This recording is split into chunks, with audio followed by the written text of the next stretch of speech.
아멘. 하나님 말씀 같이 보도록 하겠습니다. 신약 성경 빌립보서 2장입니다. 빌립보서 2장 1절에서 4절까지 말씀. 신약 성경 빌립보서 2장 1절에서 4절 말씀. 페이지 수 318페이지. 우리 다 같이 합독하겠습니다. 합독하십니다. 시작. 그러므로 그리스도 안에 무슨 권면이나 사랑의 무슨 위로나 성령의 무슨 교제나 긍휼이나 자비가 있거든 마음을 같이하여 같은 사랑을 가지고 뜻을 합하며 한 마음을 품어 아무 일에든지 다툼이나 허용으로 하지 말고 오직 겸손한 마음으로 각각 자기보다 남을 낮게 여기고 각각 자기 일을 돌볼 뿐더러 또한 각각 다른 사람들의 일을 돌보아 나의 기쁨을 충만하게 하라. 아멘. 자, 오늘은 빌립보서 2장 1절에서 4절까지의 말씀을 통해서 소망의 기도 시리즈 9번째 시간, 언제나 예수님의 마음으로 살게 하소서라는 제목으로 같이 말씀을 나누겠습니다. 자, 오늘 본문 말씀은 빌립보 교회를 향하여 성령님께서 사도 바울의 입술을 통하여 말씀하십니다. 빌립보 교회가 이 말씀을 들을 때 여러 가지 어려움이 있었습니다. 여러분, 초대교회 교인들은 신앙이 참 좋은 사람들입니다. 저마다 하나님 앞에 충성을 다하고 목숨을 걸고 예배드리는 사람들입니다. 그리고 사랑도 있는 사람들이고 섬길 줄 아는 사람들이고 충성하는 사람들입니다. 그런데 문제는 그들이 한 공동체를 이루어 살아갈 때 위기가 있고 갈등이 생기더라는 것입니다. 참으로 희한하죠. 한 사람 한 사람 만나면 더할 나위 없이 좋은 사람들인데 같이 어우러질 때는 이게 어려움이 있는 것입니다. 여러분, 가정에서도 마찬가지 아니겠습니까?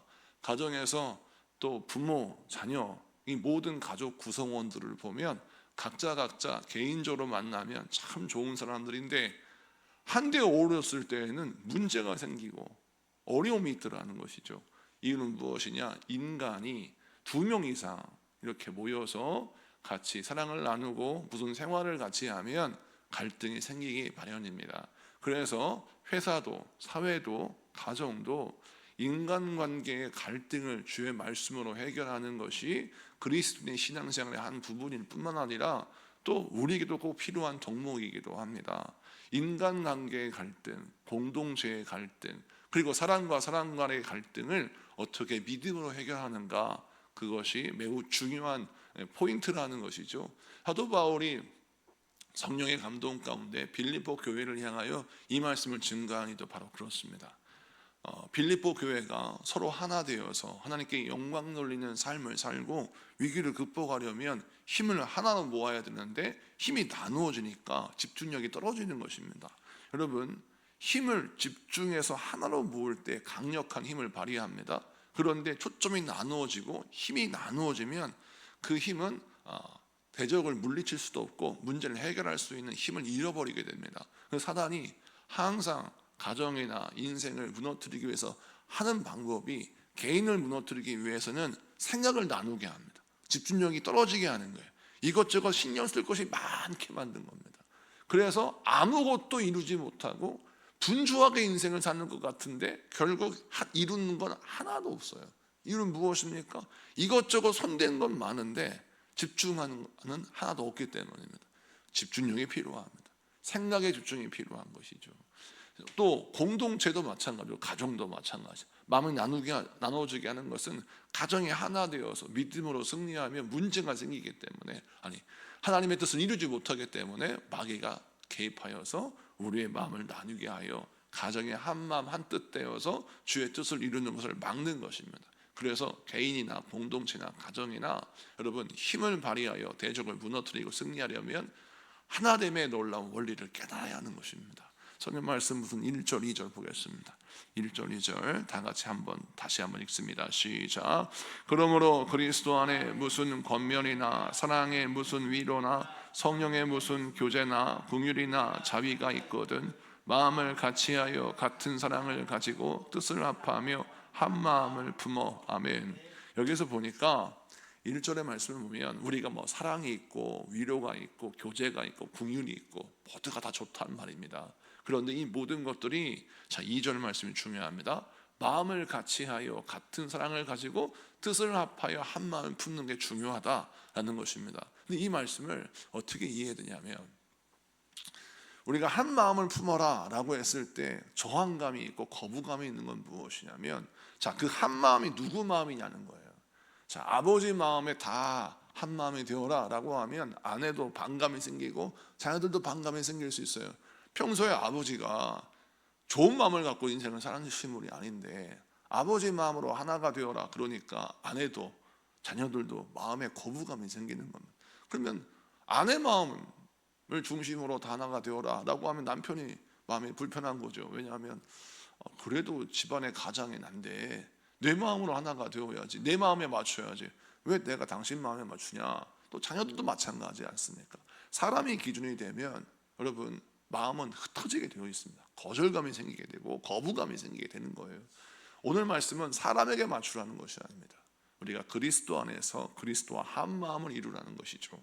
여러분 교회나 가정이나 인생이 같이 승리하기 위해서는 어떻게 됩니까?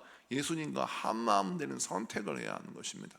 나도 내 마음이 내 마음 같지만, 여러분 제가 상담하고 목회를 많이 했지만 참 희한한 건 내가 내 마음을 모를 때가 많습니다. 여러분들은 자기 마음을 자기가 잘 컨트롤한다고 생각하시잖아요. 여러분 그건 착각이에요. 사람이 가장 통제하기 어려운 게 내 마음이에요. 예를 들어서 사랑하지 말아야 할 것을 막 사랑하는 마음이 생기거든요. 그게 내 마음이에요. 먹지 말아야 할 건 먹는 게 내 마음 아니겠습니까? 대표적인 얘기가 어린아이들 불량식품 먹는 거. 절대 불량식품 먹지 말라고 해도 먹고 싶잖아요. 그리고 또 요즘은 중년들이 단 음식 또 단 음료 먹으면 안 되는데 자꾸 음료수가 땡기고 단 게 땡기지 않습니까? 그런데 그걸 먹지 말아야 돼요. 근데 먹지 말아야 되는데 땡기는 거 어떡해? 그러니까 이것을 끊어야 되는데 내 마음을 절제시켜야 하는 거예요. 그러니까 오늘 말씀을 보니까 내 마음을 절제시켜 내 마음이 안 돼요. 내 마음대로 안 돼. 그래서 어떻게 해야 됩니까? 그리스도와 하나 되기 위하여 노력해야 하는 겁니다. 그리스도께서 내 마음을 주장하시고 내 마음을 통제하시고 내 마음의 주인 되어 주셔서 그리스도의 마음을 선택하고 주와 함께 동행하는 삶을 선택하면 내 마음이 통제가 되고 다스리게 되고 정복이 된다는 거예요. 내 마음을 정복할 때 예수의 마음으로 정복해야 승리하는 겁니다. 가정도 마찬가지고 여러분 우리 모든 인생도 마찬가지입니다. 예수님 중심으로 하나 되고 예수님 중심으로 내가 나를 죽이고 예수님의 뜻에 나를 맞췄을 때 하나됨의 역사가 일어나는 것입니다. 근데 중요한 것은 2절 말씀 보면 같이 하고 같은 사랑을 가지고 뜻을 합하고 한 마음을 품어라 라고 명령하고 있습니다. 이것은 뭘 뜻하냐면 이 같이 한다, 하나 되게 한다는 것은 선택입니다. 선택. 내가 선택을 해야 한다는 거예요. 그리스도와 내가 같은 마음을 먹어야 되겠다라고 선택하고 결단해야 됩니다. 그래야 같은 마음을 먹어줘요. 근데 많은 사람들은 생각하기에 마음을 먹는다는 것은 자연스럽게 된다고 생각해요. 자연스럽게 되는 건 없습니다. 마음을 먹는다는 것은 결단과 선택이 선행되고 견고해야 마음이 따라가는 것이지 마음이 저절로 되는 게 아니에요. 많은 사람들은 살아가는 것도 마찬가지라고 생각해요. 그냥 누군가를 좋아하는 마음이 생기는 거, 뭔가를 좋아하는 마음이 생긴다는 것이 우리 마음속에 자연스럽게 피어오를 때가 많지 않습니까?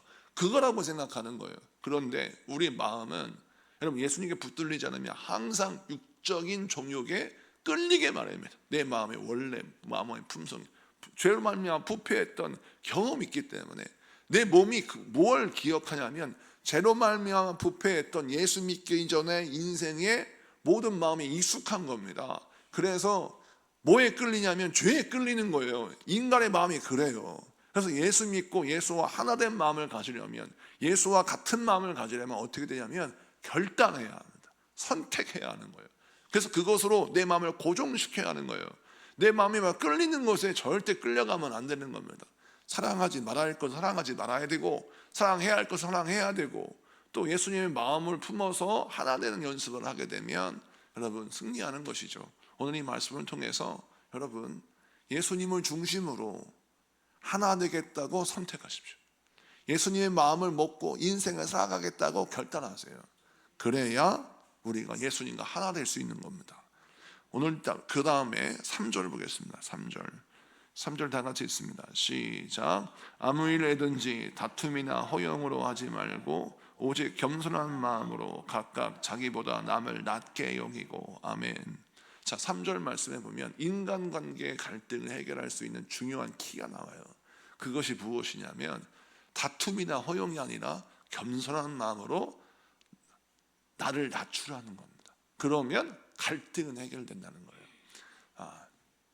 이 말씀이 굉장히 중요한 말씀인데, 내가 나 스스로가 주님 앞에 겸손한 자세를 가져야 주님과 하나 될 수 있어요. 주님이 나에게 말씀하시고 나에게 은혜를 주십니다. 내가 주님 앞에서 어떤 태도를 갖느냐, 예수님의 말씀이 나에게 들리고 예수님의 말씀이 내 안에 다가오면, 교만한 사람은 어떻게 되냐면, 예수님 제 사정을 좀 아시고 이런 말씀 하셔야죠. 저는 이런 사정이 아니에요. 예수님을 막 설득하려고 그래요. 그러니까 예수님께 설득당해야 돼요. 우리가 예수님을 막 설득하고 예수님을 타일러서 내 마음과 내 생각을 관철시키려고 하는 본능을 갖고 있어요. 그러니까 예수님과 하나 되는 걸 막는 거죠. 그래서 우리가 예수님 앞에 겸손해야 할 이유는 무엇이냐, 나를 낮춰야 할 이유는 무엇이냐, 예수님의 말씀에 설득당할 준비를 해야 됩니다. 근데 끊임없이 우리는 예수님을 설득하려고 그래요. 그래서 예수님이 내 뜻에 좀 맞춰줬으면 좋겠는 거예요. 근데 이게 어렵고 힘들죠. 왜? 예수님은 당신의 뜻을 우리에게 밝히시고 예수님의 말씀을 따라서 하는 것이 신앙이라고 가르치십니다. 또 그것을 통해서 그것을 알려주시고자 목회자나 여러 셀리더나 여러 사람들 통해서 권면하시고 우리를 이끌어 가시는 거죠. 이게 싫으니까 세상 사람들은 미신을 섬기는 겁니다. 우상숭배의 특징을 보십시오. 신을 설득합니다. 그래서 내 뜻을 관철하시는 데 초점이 갖춰 있어요. 기독교와 미신이 뭐가 틀리느냐? 미신은 끊임없이 신을 설득하려고 해요. 그 대표적인 예가 굿입니다. 굿이라고 부정만 붙이면 되는 거예요. 내가 변화될 필요가 하나도 없습니다. 미신을 믿는 사람들의 특징은 나는 변화가 안 돼요. 신을 내 마음대로 조종할 수 있다 생각해요. 부정만 붙이면, 굿만 하면 만사 오케이 땡큐예요. 이것이 바로 세상의 미신의 종교입니다. 그러니까 여기에 길들여지면 예수님도 그렇게 믿으려고 하는 거예요. 나는 변화가 안 돼요. 나는 바뀌려고 하지 않아요. 그리고 끊임없이 누구만 바꾸려고 해요? 예수님만 바뀌려고 하는 거예요. 그러니 그 사람들은 일평생 신앙생활에도 변화가 안 되고 거듭나지 못하는 것입니다. 그래서 예수 믿는 사람들을 거듭난 사람이라고 하지 않습니까? 왜 예수 믿을 때 born again, 중생의 체험이 왜 중요하다고 말합니까? 내가 죽어야 하는 것입니다. 내가 완전히 예수님께 설득당하는 것이 바로 죽는 것입니다. 예수님께 완전 설득당하여 예수님의 말씀이 예수께서 가라사대라고 하면 무릎을 꿇는 거예요. 이것이 신앙인의 기본 자세라는 것입니다. 그러면 오늘 이 3절 말씀이 우리에게 뭘 설명하냐면, 주님 앞에서 주의 말씀의 권위 앞에 무릎 꿇을 수 있는 겸손이 시작되어야 세상에 나아가서도 겸손할 수 있는 거예요.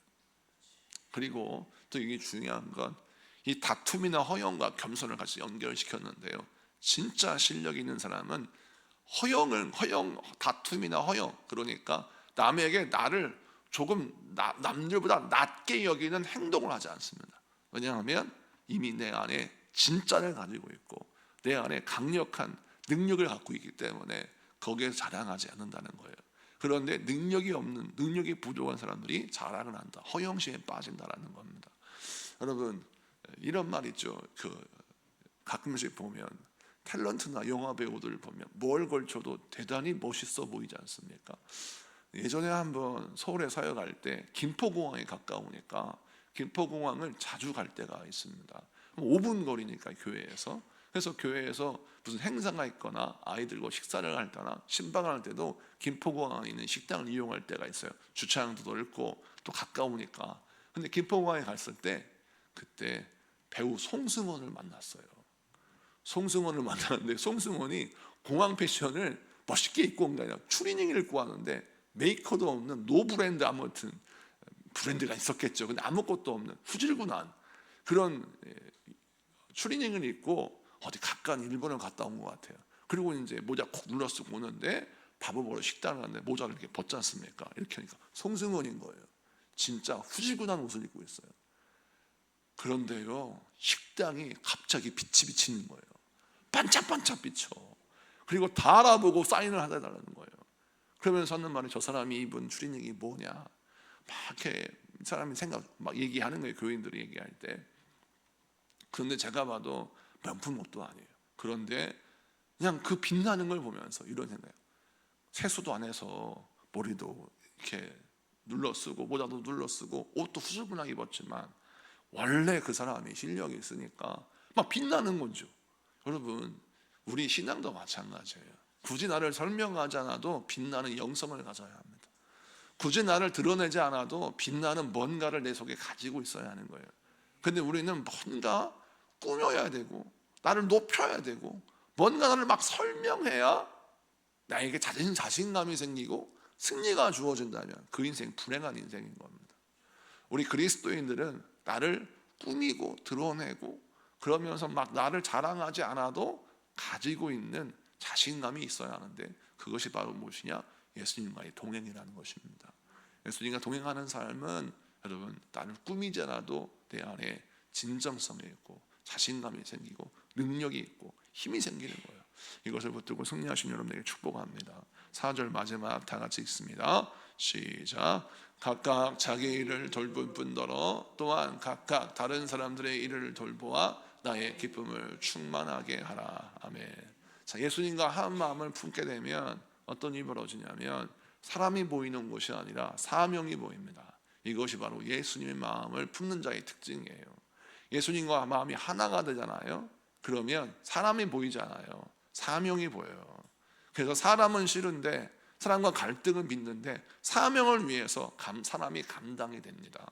여러분, 그래서 우리 교회에서도 보면 성도님들이 직장 생활할 때 너무 직장 생활이 힘들고 어려워도요, 그 직장이 하나님 나를 보내신 사명장이요, 나를 보내신 선교의 장이라고 생각하니까 견디게 되고 또 감당이 되는 것을 보게 돼요. 또 가정도 마찬가지죠. 인간적인 마음 같아서는 벌써 싸우고 벌써 다툴 수 있었어요. 그런데 그 가정을 구원하시길 원하시는 하나님의 뜻을 이루어야 되기 때문에 때로는 자녀에게, 남편에게, 또 아내에게, 부모에게, 형제에게 하고 싶은 말 많은데 그것을 견디고 참고 또 이기면서 사랑으로 품는 것을 보게 됩니다. 그럴 때마다 우리 성도님들 이 말씀이 온전히 이루어지는 걸 보게 돼요. 그렇죠. 여러분, 사명 붙들면 사람이 안 보여요. 또 사람이 극복이 됩니다. 여러분, 직장생활 승리하고 싶잖아요. 사명을 찾으십시오. 내가 왜 이 직장을 다니는가? 내가 왜 이 일을 해야 하는가? 또 우리 하나님이 나를 통해서 이 직장, 이 사업, 내 가정에서 무엇을 원하시는가? 이것을 발견하면 승리합니다. 그러면 그때부터는 사람이 안 보인다는 것이죠. 사람이 문제가 되지 않아요. 그냥 사람의 문제가 있으면, 갈등이 있으면 가볍게 뛰어넘을 수 있는 겁니다. 여러분, 인생을 살다 보면 돌풀이에 걸려 넘어질 때도 있어요. 그런데 우리가 보면 언제 돌풀이에 걸려 넘어집니까? 방심했을 때 넘어집니다.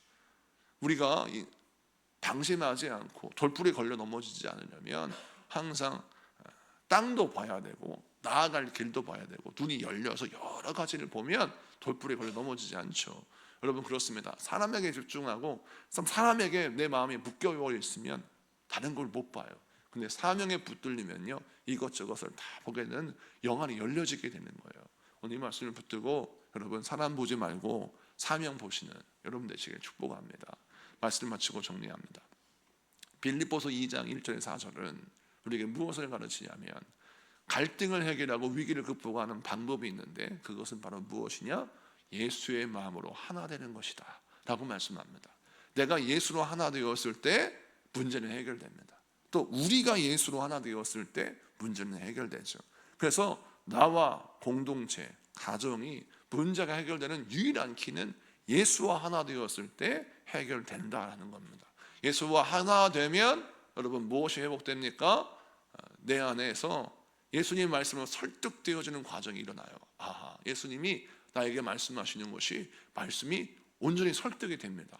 그렇구나. 그리고 내가 예수님께 무릎 꿇게 되죠. 그리고 뭐가 보이니까? 사명이 보여야 하는 것입니다. 여러분, 사업과 인생에 대한 사명이 보이셔야 합니다. 자녀를 바라보았을 때 그 자녀가 주님께 어떻게 쓰임받기 원하는가라고 하는 비전과 사명이 보여야 하는 겁니다. 그래서 사명으로 접근해야 감정으로 접근하지 않을 수 있습니다.